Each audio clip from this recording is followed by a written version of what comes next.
আপনাদের জানিয়ে রাখি, শুভেন্দু অধিকারী যে অনুমতি চেয়েছিলেন ইতিমধ্যেই যেটা আজকে আদালতে উঠে এসেছে যে রাজভবনের সামনে ধর্নায় বসতে পারবেন 4 ঘন্টার জন্য শুভেন্দু অধিকারী। রবিবার সকাল 10টা থেকে 4 ঘন্টার জন্য অবস্থানে বসতে পারেন শুভেন্দু অধিকারী। কলকাতা হাইকোর্টে এমনই জানিয়েছে রাজ্য সরকার। শনিবার ধর্নায় বসতে চান সওয়াল বিরোধী দলনেতার আইনজীবীর। 7ই জুলাই অনুমতি দেওয়া যেতে পারে বললেন বিচারপতি অমৃতা সিনহা। কথা বলবো, আমাদের সঙ্গে রয়েছেন আমাদের প্রতিনিধি সৌভিক মজুমদার। সৌভিক, এক তো এই বিষয় নিয়ে তোমার কাছে জানতে চাইবো মাননীয় বিচারপতি কি বলেছেন, কিন্তু আজকে কিছুক্ষণ আগে মমতা বন্দ্যোপাধ্যায় বলেন অভিষেক বন্দ্যোপাধ্যায় যখন রাজভবনের সামনে ধর্নায় বসেছিলেন তখন 144 ধারা ছিল না, সেই বিষয়ে যুক্তি দেখাচ্ছে বারবার বিরোধীরা। সেই প্রসঙ্গ আজকে উঠে এসেছে আদালতে। দেখো, মূলত এই মামলার ক্ষেত্রে তুমি শেষ যে প্রশ্নটা করলে সেটাই সব থেকে গুরুত্বপূর্ণ।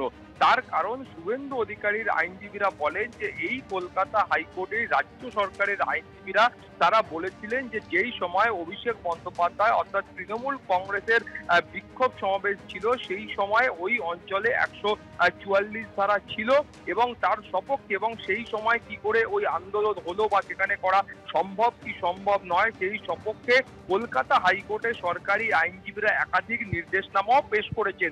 ফলত আজকে যখন মাননীয় মুখ্যমন্ত্রী নবান্ন থেকে বসে এই কথা বলছেন যে সেখানে 144 ধারা ছিল না, সেই গোটা বিষয়টার বিশ্বাসযোগ্যতা নিয়ে শুভেন্দু অধিকারীর আইনজীবীরা প্রশ্ন তুলছেন। তারা বলছেন যে তারা কোন কথাটাকে বিশ্বাস করবেন, যেটা সরকারি আইনজীবী অর্থাৎ অ্যাডভোকেট জেনারেল তিনি কলকাতা হাইকোর্টে বলেছিলেন সেই কথাকে, নাকি আজকে যেটা মাননীয় মুখ্যমন্ত্রী নবান্ন থেকে বসে বললেন সেই কথাকে।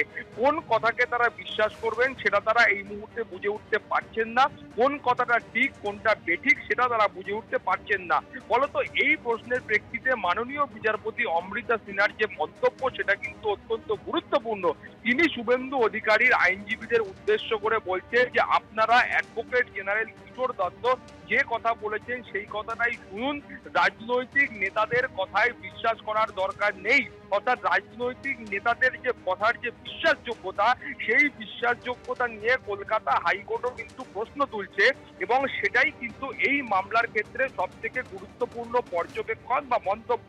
এর পাশাপাশি তোমাকে গোটা মামলার প্রেক্ষাপট বলবো। আজকে এই মামলার শুরুতেই রাজ্যের তরফ থেকে অ্যাডভোকেট জেনারেল কিশোর দত্ত তিনি বলেন যে আগামী রবিবার সেই সময় শুভেন্দু অধিকারীর রাজভবনের সামনে সকাল 10টা থেকে 4 ঘন্টার জন্য বিক্ষোভ সমাবেশে বা অবস্থানে বসলে সরকারের কোনো আপত্তি নেই।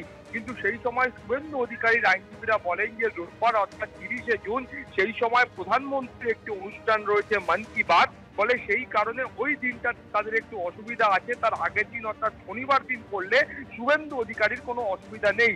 সেক্ষেত্রে মাননীয় বিচারপতি অমৃতা সিনহা তিনি কিন্তু বিকল্প প্রস্তাব দেন যে তাহলে পরের রোববার অর্থাৎ 7ই জুলাই করা সম্ভব কিনা সেটা নিয়ে তিনি অ্যাডভোকেট জেনারেলের পরামর্শ চান। অ্যাডভোকেট জেনারেলের তরফ থেকে বলা হয় যে সেটা এই মুহূর্তে বলা সম্ভব নয়, তাকে সরকারি যারা প্রশাসন রয়েছে পুলিশ রয়েছে তাদের কাছ থেকে এই বিষয়টা জেনে নিয়ে নির্দেশিকা নিয়ে তারপর আদালতে তার মত ব্যক্ত করতে হবে।